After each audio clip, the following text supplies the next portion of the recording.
बारामती लोकसभेच्या जागेवरून महायुतीमध्ये मोठा वाद जो आहे तो तयार झालेला पाहायला मिळतो। विजय शिवतारे यांनी बंड पुकारलेला आहे आणि आज त्यांनी सडकून टीका जी आहे ती अजित पवारांवरती केलेली आहे। खरं तर अजित पवार हे असे विंचू आहेत जे मोदी रूपी पिंडीवर जाऊन बसलेले आहेत। दादा, काय नक्की भूमिका आहे पक्षाकडून? खरं तर अशा पद्धतीची विधानं एकाच सत्तेतल्या पक्षाकडून होताना पाहायला मिळत आहेत। काय भूमिका आहे?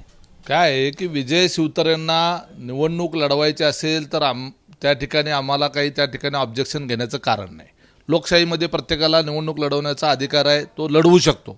परंतु आमच्या पक्षाचे सर्वोच्च नेते अजितदादा पवार यांना विंचू म्हणणं आणि तो नरेंद्र मोदी रूपी पिंडीवर बसलाय असं म्हणणं आणि आता त्याला चपलेनं पण आता आम्हाला मारता येत नाही असं म्हणणं, एवढ्या खालच्या स्तरावर जाऊन चपलेने मारण्याची भाषा, विंचू शब्दाचा प्रयोग, एवढं ऐकून घेणे इतपत आम्ही काही लाचार झालेलो नाहीत ना।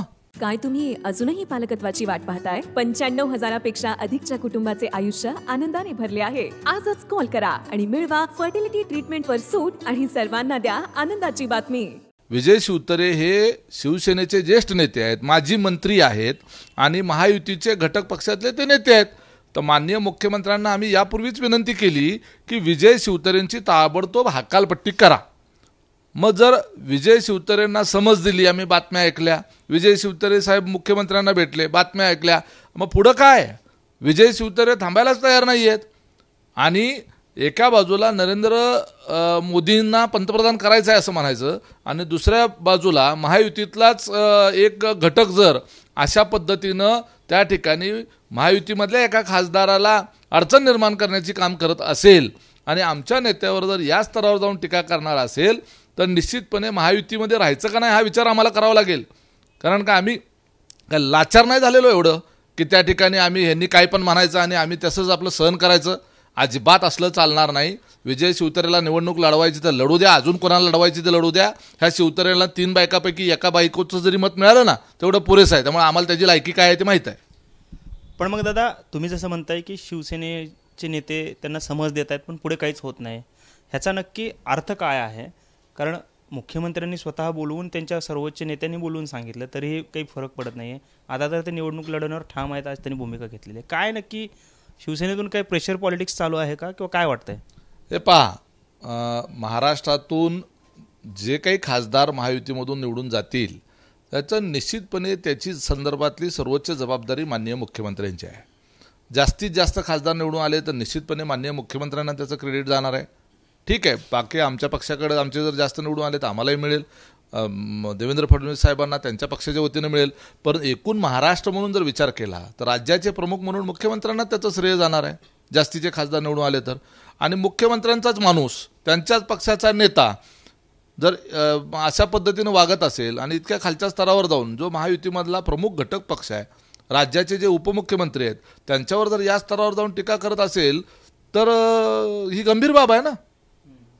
जर विचार करा, माननीय मुख्यमंत्र्यांच्या बाबतीमध्ये जर आमच्याकडून कुणी अशा पद्धतीचा शब्दप्रयोग केला तर त्यांच्या कार्यकर्त्यांना ते आवडेल का? ते पटेल का? उपमुख्यमंत्री देवेंद्र फडणवीस असतील किंवा भाजपचे जे वरिष्ठ नेते असतील त्यांच्यावर जर त्या महायुतीमध्ये राहून किंवा त्यांच्यासोबत घटक पक्षात राहून जर अशा पद्धतीनं जर घालणाऱ्या टीका कुणी केल्या, आम्ही केल्या, तर ते चालणार आहे का?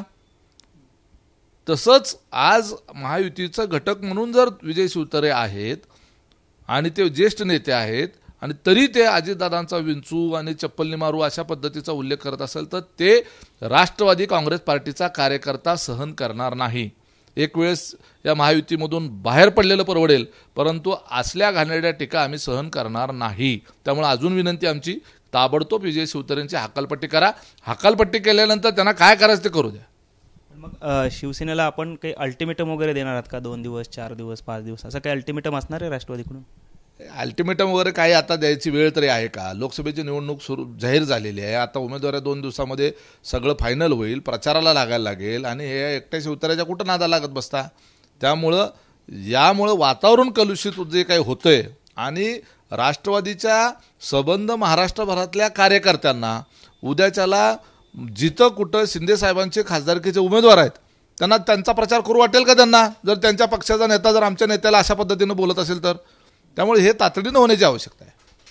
पण मग विजय शिवतारेंनी अशी भूमिका का घेतली असावी? कारण अचानकपणे हे सगळ्या गोष्टी समोर आलेल्या आहेत.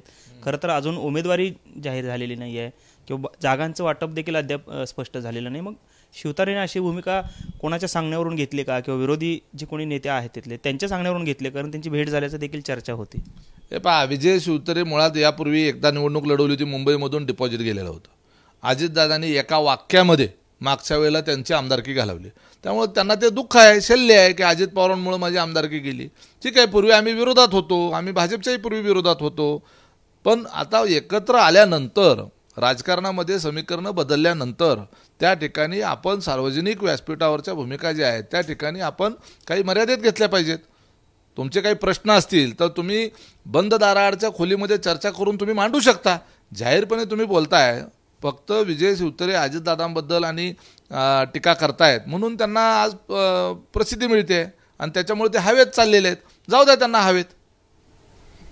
आपण पाहतोय की खरं तर जर का शिवतारेंवर कारवाई नाही झाली तर आम्ही महायुतीतून बाहेर पडण्याचा देखील विचार करू, कारण आमच्या नेत्यांवर अशा खालच्या शब्दातली टीका आम्ही सहन करणार नाही, अशी भूमिका राष्ट्रवादी काँग्रेस अजित पवार गटाने घेतलेली आपल्याला पाहायला मिळते. कॅमेरामन विनोद उंगाबादकरसह सागर सुरवसे, TV9 मराठी, सोलापूर.